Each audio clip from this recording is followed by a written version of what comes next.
starting. Hello, good afternoon. I'm Clarice Novaes da Mota. I am a Brazilian anthropologist and hypnotherapist.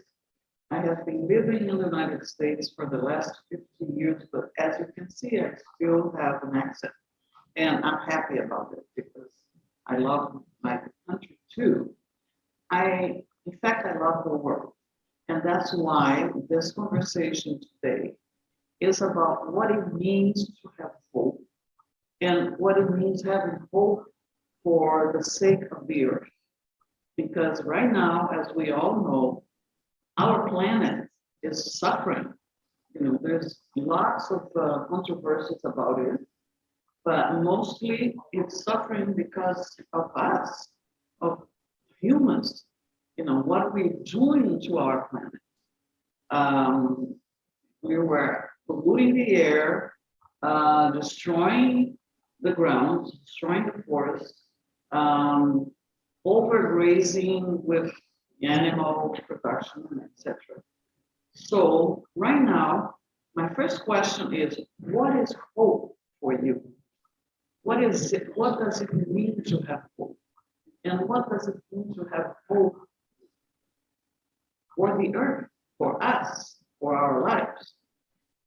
And so the first thing I want to do then is to say what is that I think that I hope it is. Hope is what enables us to keep going in the face of adversity. So when we are finding ourselves in trouble, Mother Mary says to me, no, when we are finding times of trouble, we hope we can overcome it. And right now, we are in trouble. The earth is in trouble. So our households, our lives are in trouble for the whole world. We don't know what our grandchildren will have to go through. So, but the thing that we desire to happen, if we have hope, is that we have to be prepared to work hard to make, to enable us to keep going in the face of adversity. And we have to keep working, and hope requires action. It's not just, oh, I hope so. We hope so something, we have to work towards that something. Oh, I hope the world tomorrow will be a safer place, a place more pleasant to live on. We have to take action. We cannot just cross our arms and say, oh, everybody else is doing, or the governments are doing it, or people in agribusiness or people who are environmentalists are doing it. So I don't have anything to do. No, we do. We all have to have action and agency. Action and agency are important for generating hope. Hope can survive even in a prison cell. And the second question I have is, are hope and faith the same? So when we have faith, we say, I hope God will help me. So faith is when you actually believe there is a compassionate intellectual power behind the universe, like God or Allah. You believe in life after death. That is faith. But hope requires us to work hard to make what we want to happen actually happen. So nowadays, we are living in a dire environmental nightmare. We hope it's not too late to turn things around. But we also know that this change will not happen unless us, all of us, all humanity, unless we all take action. But you won't be active unless you hope that your action is going to do some good. You need hope to get going in any situation. By taking action, you generate more hope for other people as well. So it's a circular thing. Hope, action, hope, action, etc. So it is a survival trait, and without it, we all shall perish. And my other question for you all is, have you ever lost hope? And the hope can be developed during particularly stressful times. The rate of extinction today is many times faster than ever before. Have we lost hope? Have we lost hope about the fate of fear? In relation to the environmental chaos we're living in, air pollution, forest burning, fossil fuels, land degradation, pollinating bees disappearing, polar ice melting, oceans rising and invading shores, can we hope to change the direction of all the destruction, the threats, and so forth? Oh, so does hope require action? Yes. Is it an emotion? Yes. Is it a survival skill? Well, it is a survival trait, and without it, we shall perish. When we face adversity, it is hope that gives us confidence to rally our spirit to overcome. So, do we have to become scientists to take action, to have hope? Yes and no. Is hope pure wishing or fantasizing? Again, yes and no. Talking about the great dangers caused by the pollution of the earth, the natural losses and climate changes, we can shift our perspective to see the light at the end of the tunnel and also to work to create more light.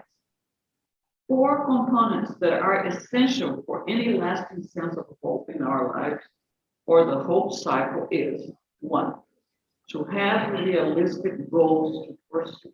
That's very important. Goals. Two, realistic pathways to achieve them. Three, confidence we can achieve these goals. And four, some kind of support to help us overcome adversity along the way. Hope does not deny the problem or the evil, but is a response to it. Hope is not just wishful thinking. It does take facts and obstacles into account, but does not let them overwhelm us or stop us. Every time you enter into any situation in which you have to make profound changes, there will be many, many blocks on the road. And you have to be ready to know that you find blocks on the road and you are going to overcome it. And sometimes they are very dangerous, and you are willing to face the danger to pursue your goal. So the global situation today certainly can seem hopeless, but hope is not just an expression of the facts alone. Hope is how we create new facts, how we create new facts. And there are also four main reasons for hope. One is the amazing human intellect, the part of our brain that reasons and solves problems. Two, the resilience of nature. And the resilience of nature we find out through all the successful forms of life have adapted to their environment. Three, the power of youth. Our youth, I'm an old person, but I consider myself part of the youth. Okay, so we are all part of the youth. And four, the indomitable human spirit, because our lives are the expression of the divine. All life on earth, in fact, is the expression of the divine. And when we speak of the intellect, it's different from intelligence, because an intelligent animal would not destroy its only home, which is what we have been doing for a very long time. But we are clever and creative, and our mastery of language allowed us to teach about things that were not present. Language, goal setting, and hope all seem to arise in the same area of the brain, the prefrontal cortex, the most recently evolved part of our brain.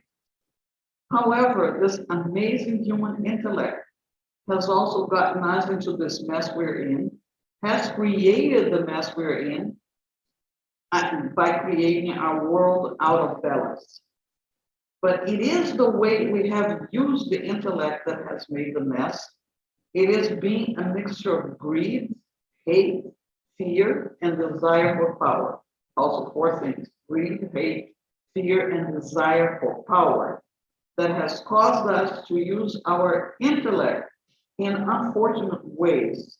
We have the ability to choose how to what to act and what to do. And when I say we, I'm saying about us, the common people who live in a state, in a nation, in a community, in a neighborhood, who belong to, some kind of enterprise, not just the government and the people that we consider responsible. We are all responsible. It's not just the government. We are all responsible, especially for saving our home, saving the earth. The earth is our home. And the natives have a really beautiful song saying, "The earth is our mother. She will protect us as the earth is our mother. And she will protect us." Well, the earth right now is tired of us because we are destroying her. So what are the innovative solutions? For instance, renewable energy, solar and wind energy, regenerative farming, permaculture, plant-based diets, solutions that are creating a new way of doing things. Or going back to the old ways of doing things that we have thought were too primitive. But it's not the native people who are destroying the earth. The native people have been securing the forests where they inhabit, the places where they inhabit, the deserts, the oceans, everything. And we tell they are primitive. And as I have worked with the so-called primitive people, and I have learned a lot from them in terms of taking care of the earth. One of our points to really pay attention to is to have a resilience in facing adversity. Resilience in facing adversity, which is linked to the fundamental belief that we can make a difference in our lives and in the lives of others. Therefore, hope gives us the will to not only heal ourselves, but to make the world a better place for all of us. However, we need each other. We need a social support system. One person or several who are determined and who can see where to go and what to do, then inspire others so that people can work on a problem together. In this way, people realize that they, as individuals, matter and that each one has a role to play. Each one has a role to play. And they were born for a reason. We were born for a reason. We are here right now for a reason. There are several projects people are doing to restore habitats on our planet Earth. And right now, let us look at major problems, their causes, and possible cures. Air pollution. The annual global death toll from outdoor air pollution is 3.3 million. If the world carries on business as usual, agriculture, power generation, industry, land traffic, industry, and residential cooking and heating, that number is predicted to double by 2050. Air pollution kills in a variety of ways: cardiovascular diseases, respiratory diseases, and lung cancer. In the developing world, almost 250,000 children, 5 and under, die of respiratory illness caused by outdoor air pollution. The WHO estimated that 7 million people die prematurely due to pollution. 7 million. The biggest contributor to pollution is agriculture emissions. Pollutants from fertilizers, manure, and treatment of animal waste. The agriculture pollutants then combine with traffic pollutants from the city, which accounts for about 20% of premature deaths in the US, Germany, and the UK, but only 5% worldwide. So, some helpful practices to deal with air pollution. Agroforestry. Agroforestry, it is agriculture incorporating the cultivation and conservation of trees. We are people, cut trees all the time.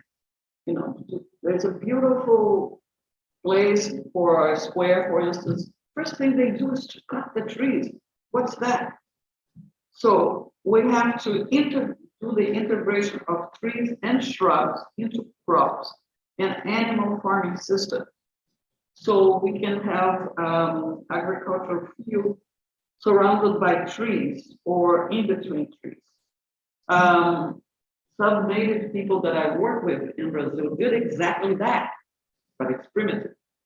They use, a space in the forest. They cleared it to do planting, and it was surrounded by trees. 2 years later, after the land was already tired of producing that, they would let that space lay fallow and cut another area while this area grows back. They cut another area, plant their plants, do the agriculture. 2 years later, exactly, they go to another place. So it is using a lot of space, but it's also saving the forest. So integration of trees and shrubs into crops and animal farming systems to create environmental, economic, and social benefits.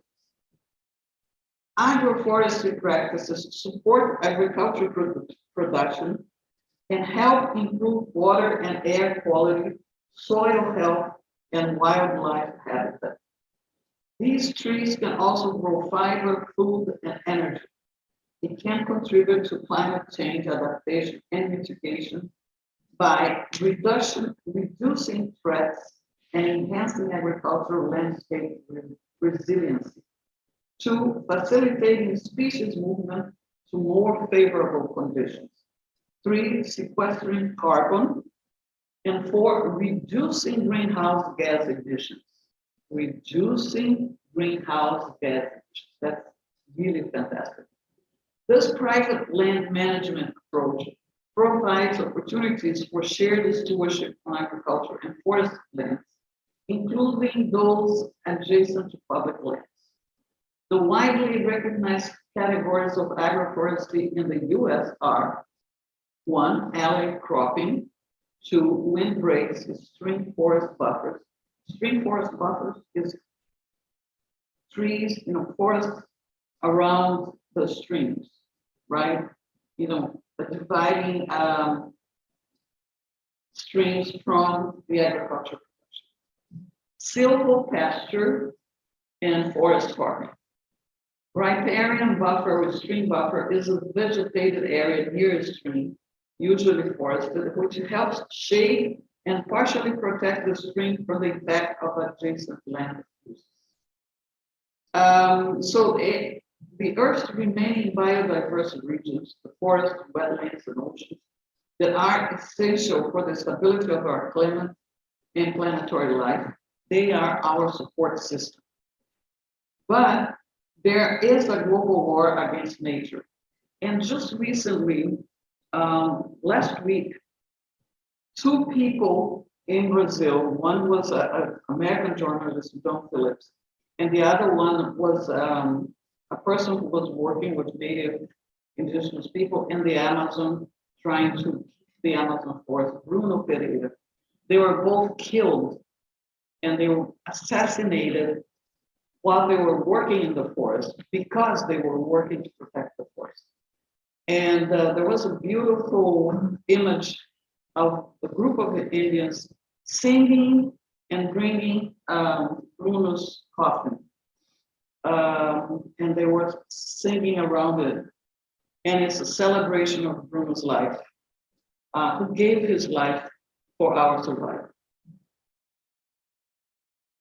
And, continue on the thing of the hope is a survival trait. When we face adversity, either by ourselves or in a larger group, like right now with the entire planet, hope gives us confidence to rally our spirit to overcome the adversity, no matter what. It also gives us resilience in facing adversity in any form, which is linked to the belief that we can make a difference in our lives and the lives of others. Hope gives us the will to not only heal ourselves, but to make the world a better place for all of us. And nature itself has an incredible resilience to survive to grow back. And the two examples, which are very interesting and which I read from the book Jane Goodall wrote, and she tells about it. There is a tree in Nagasaki, Japan, that survived the atomic bomb that devastated Nagasaki. And it's a 500-year-old camphor tree. There were two camphor trees. In one of them, there are great black wounds in her trunk, showing how she suffered. She is still alive and is considered a sacred being in Japan. Every spring, that tree puts out new leaves, and many Japanese regard it as a holy monument to peace and survival. And the other one, number 2, survival tree, is a survival tree that was rescued from Ground Zero in New York, and it was massively injured during the bombing of the towers. It is a calorie pear tree who had been discovered by a cleanup worker a month after the collapse of the towers, crushed between 2 blocks of cement. There was only one living branch. And so it was taken to a nursery in the Bronx where she survived and is now planted back at the 9/11 Memorial Museum, right there where the towers used to be. In the spring, her branches are bright with blossoms. She truly is a symbol of the resilience of nature. Oh, and there's also a documentary film entitled The Earth Without Humans, which is very interesting. It shows cities that have been abandoned by the population, like the city near Chernobyl, and where nature has risen around them, covering buildings and roads. Most touching are the scenes taken in the city that was abandoned near Chernobyl, and how trees rose and invaded the abandoned houses, how water came back and washed the streets of houses, and how even animals came back and are living there. It was a great humbling lesson on how the earth would be without humans. But in nature, not just flora is resilient, the fauna can regenerate too. I've heard before that cockroaches, for instance, will survive us in case of a nuclear war and the elimination of humanity. Cockroaches are one of the most resilient and adaptable species because we have to remember resilience is also derived from adaptability. If we don't have, we are not adaptable to changes, no matter how resilient we are, we're going to be destroyed. But every species, including us, has a role to play as everything is interconnected. Humans depend on the natural world for food, air, water, clothing, everything. So ecosystems must be healthy to provide for our needs. And there's a cycle, an interrelated cycle in everything that happens when we change anything in the earth. 100 years ago in Yellowstone, I was seeing how it happens. Gray wolves were being killed, and that affected Yellowstone. How did it affect? Well, the gray wolves were containing the existence of elks in the park, the Yellowstone Park, because the elks used to go to the water, to the lakes around the park. And with the disappearance of the gray wolves, the elk population grew up, and they muddied the water. The fishes in the lake died off. Bees, didn't have any more way to the flowers disappeared because of that invasion of that area. So it created a lot of consequences. And the water, especially with the pollution of the water. So once the gray bears were back, the situation changed entirely again. And the water, the elk population diminished, does diminish the muddying of the water by the elk.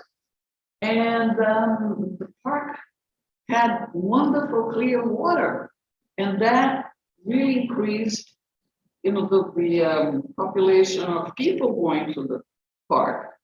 So, we have to understand the whole interconnection of problems that are arising because one thing happens and creates a whole chain of things. And right now, the people who are most affected by the so-called civilized society are natives, who are the people who suffer more from the damage that is being done throughout the world. And Jane Goodall told the story of the Inuit elders from Canada, from Greenland. She says, I remember one spring day about 10 years ago, I stood with Inuit elders by the great ice cliff Greenland and watched as water cascaded down and icebergs held. The Inuit elders said that when they were young, the ice there never melted, even in the summer. Yet it was late winter and the icebergs were just melting. And the Inuit were weeping.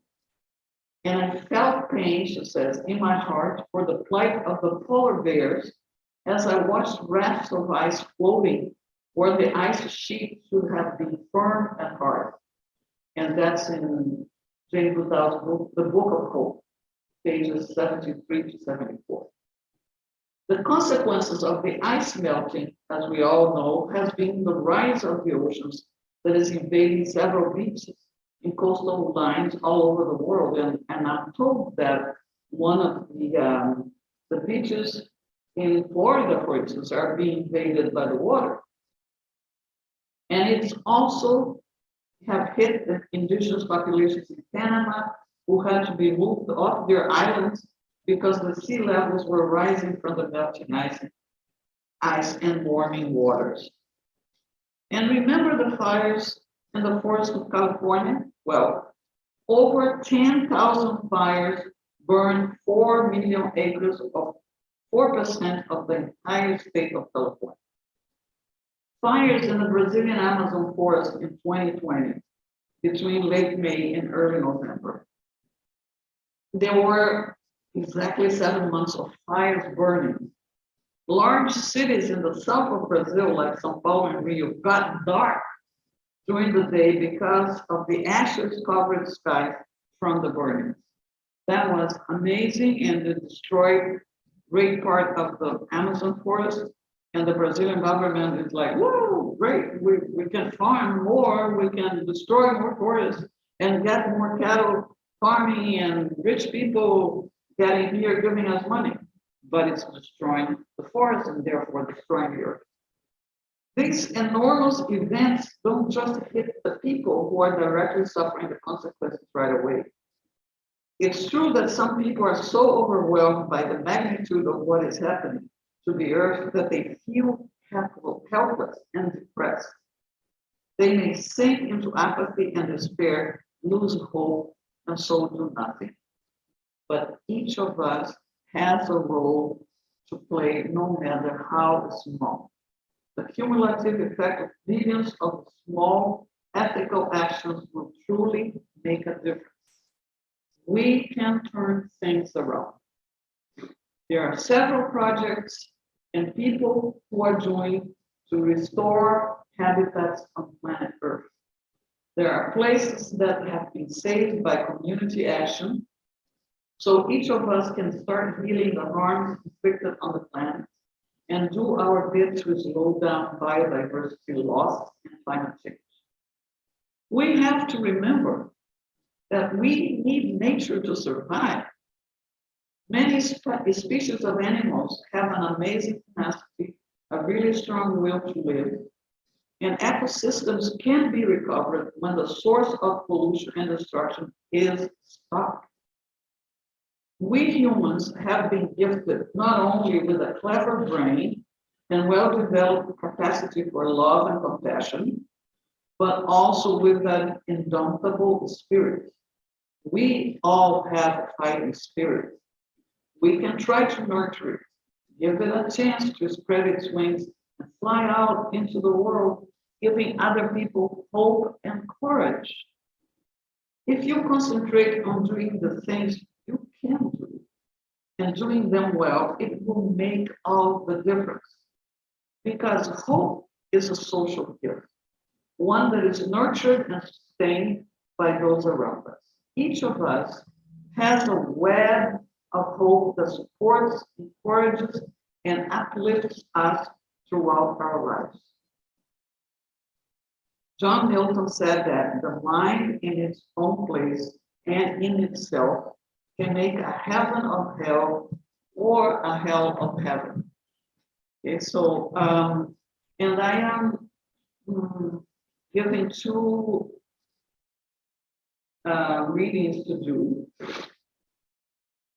It's the book by Jane Goodall and Douglas Adams, which is called The Book of Hope, A Survival Guide for Trying Times. It's published by Macmillan Publishers, New York, 2021. The Book of Hope, A Survival Guide for Trying Times. And another one is by Suzanne Simard, Finding the Mother Tree, Discovering the Wisdom of the Forest, published by Knopf in 2021.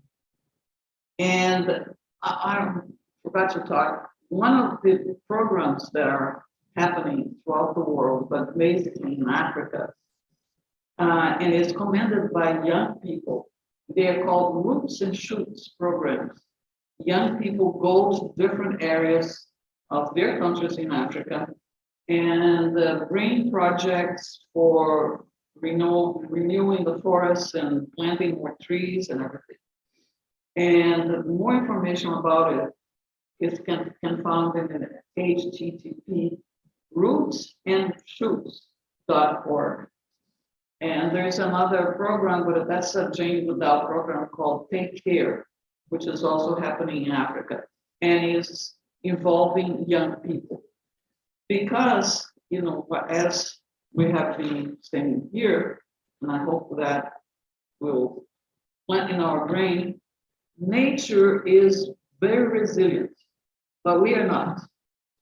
And we are being destroyed because nature is fighting back, because nature is resilient. And therefore, more and more programs are needed to help us reestablish a good relationship with nature. Nature is what saves us, is, you know, Mother Nature welcomed us here. We all have a role because we were welcomed in this world and we have a role to play in it. And that's my main line in this, is that we have a role to play in all this. And we can be a source of renewal, of hope for the earth. So that we don't have to say, oh, I don't know how our grandchildren or great-grandchildren will survive because this, that, and the other jobs are disappearing, you know, lands are disappearing, the ocean is rising, the ice caps are melting, and we don't know what to do. Well, we do. There's several things, little things that can be done, or big things. You can either join a big group or start a big group, you know, clean up the parks, plant more trees, raise gardens in our houses, you know, without using artificial or terrible land, or, you know, doing some things that will be helpful, will be bringing back life to the earth. So when we bring back life to the earth, we bring back good life for ourselves, our children, our grandchildren, our great-grandchildren. We're bringing back the life for the people to come in the future. And when we have our place back in the earth, 200 years later, we may be coming back because we're spiritual beings. We should be seeing a greener pasture, a greener earth, and a healthier environment.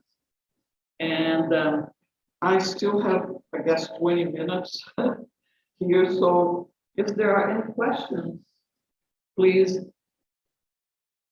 say it. Thank you. James, questions? No. And you. So, comments? All right, so we're done. We're done. Sorry. So you don't have any questions? Okay, so this is done. Okay, shut it off. Okay. Thank you very much for your attention. 3 people on chat would be myself. See, Joanne was here. Well, if people want to ask questions from watching, want to ask questions. Pam Snow was here and Joanne. Okay. Let's see, does anybody have any question? Put in the headphones, maybe I can hear better this way.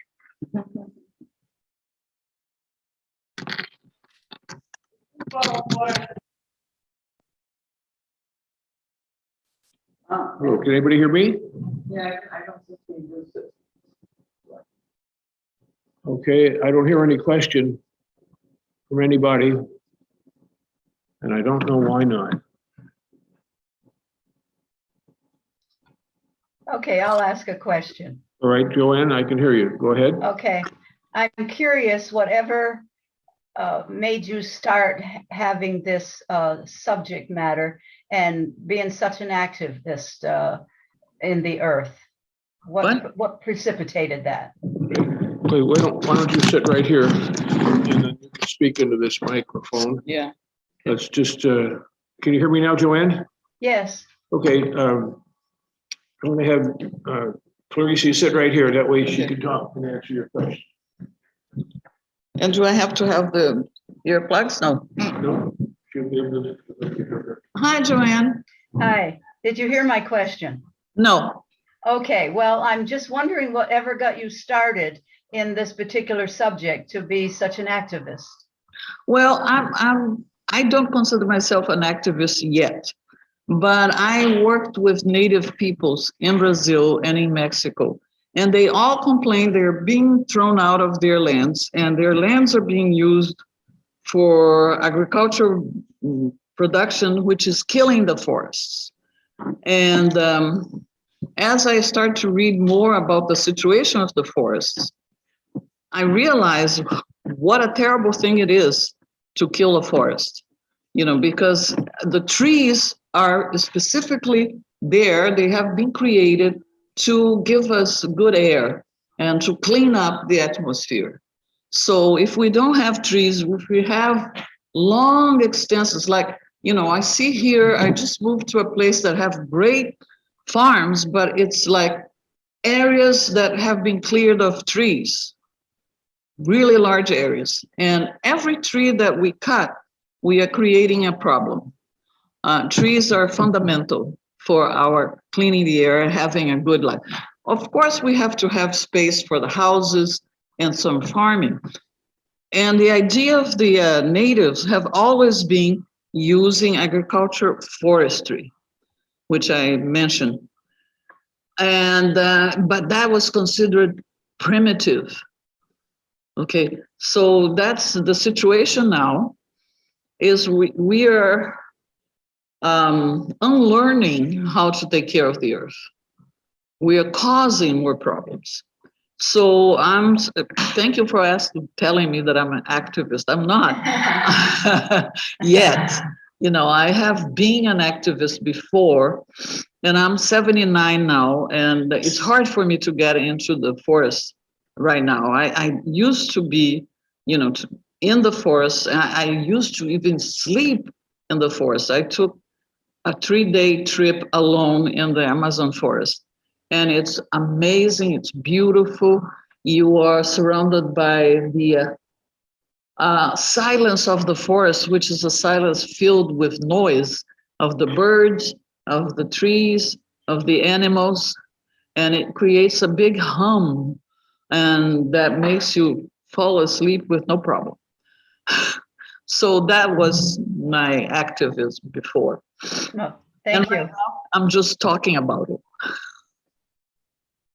And when I read Jane Goodall's book, she tells about the youth, the young people in Africa who are going into their villages and rebuilding the villages and rebuilding several commitments to agroforestry and taking care of animals, not killing all the animals, preserving, you know, all that. So, and she, you know, Jane Goodall is an activist. Okay, great. The question? Did I answer you? Yes, very well. Okay, thank you. Anybody else? Guess that's a wrap then. Huh? Thank you, Joanne. Oh, thank you very much. I'm glad I was able to help Dick to get you started with Mhm. all Yeah. the problems he ever has. I seem Right. to be on hand for him. All right. Yeah, I Yeah. think we have to call out on the young people. You know, my grandson, for instance, is in a school that does that. You know, they are teaching him and his mates to take care of the land, take care of the earth. It is amazing, but it's a private school. You know, we need to do that in the public schools. Get children aware of what they can do